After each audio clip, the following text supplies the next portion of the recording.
Dr. Odette Suter here. Thank you guys so much for all the feedback you gave me on my last video that I sent out with my newsletter. And I wanted to answer some of the questions that came up, and in particular, well, what exactly specifically did I do to get my health back in order?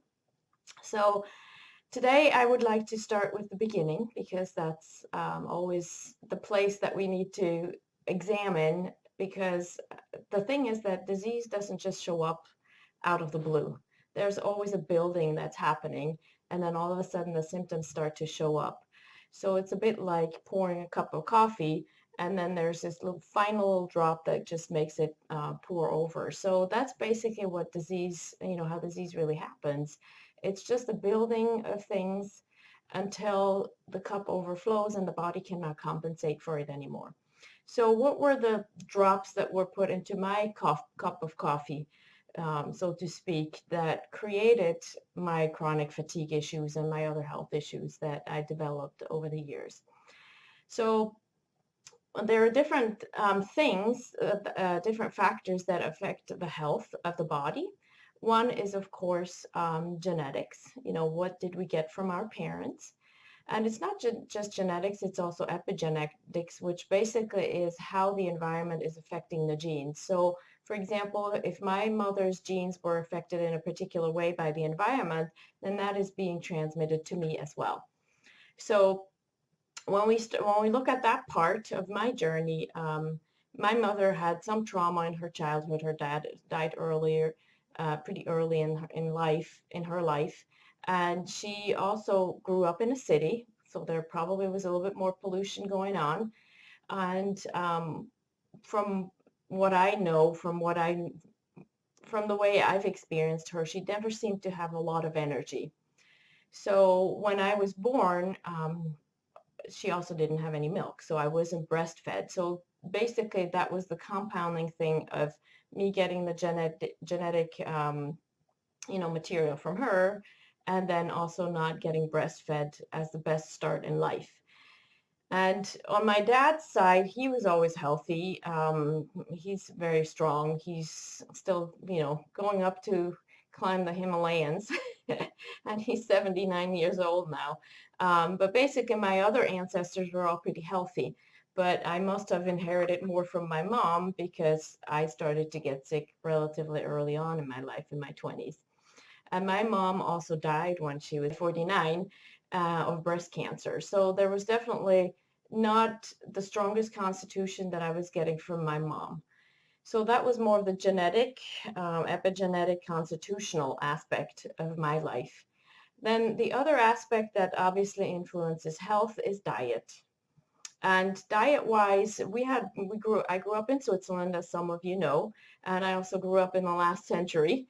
So that means that at the time we didn't have as much transport of foods from different countries. Strawberries from Chile, and, lamb from New Zealand, and God knows what. But so we had a pretty simple diet, not a whole lot of processed foods.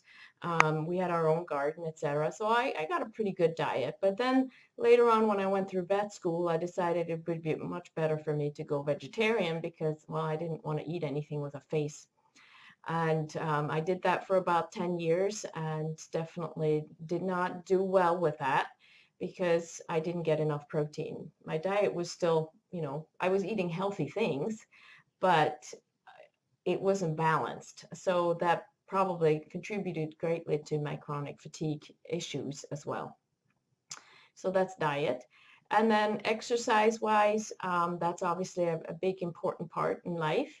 And I did some of that, obviously, as a kid. We have sports in school. I did a lot of horseback riding.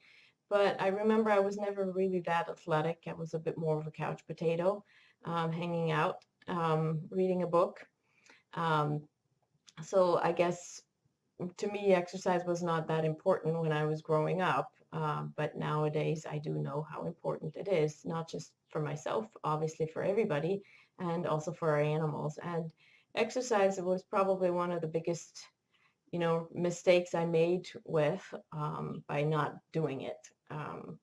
So anyway, so that's the exercise part.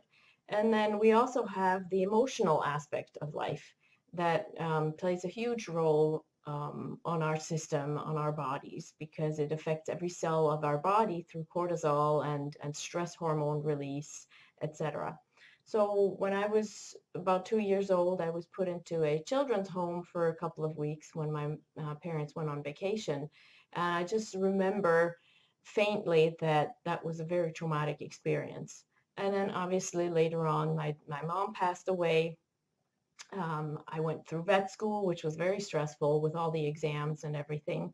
A lot of memorizing, a lot of pressure to succeed, a lot of pressure to then succeed in the world because, once we got out of vet school, we had to take care of our patients. And back then, the training wasn't as good as far as preparing us for actual real life. And so my first job was very traumatic because my then employer didn't really think I was good enough and wouldn't let me do anything, which didn't really help my confidence level.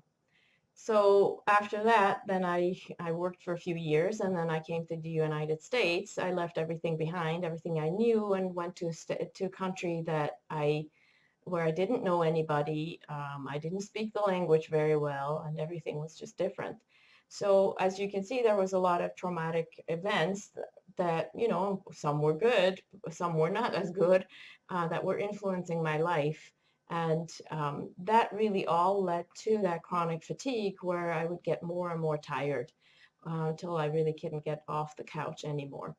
Another very important aspect to health and well-being is obviously the level of toxic exposure, because as you know, in the last decades, there have been more and more chemicals put out in the market and sprayed around the world everywhere. There's been Chernobyl, there's Fukushima, there's all sorts of exposure, toxic exposure that's just increased.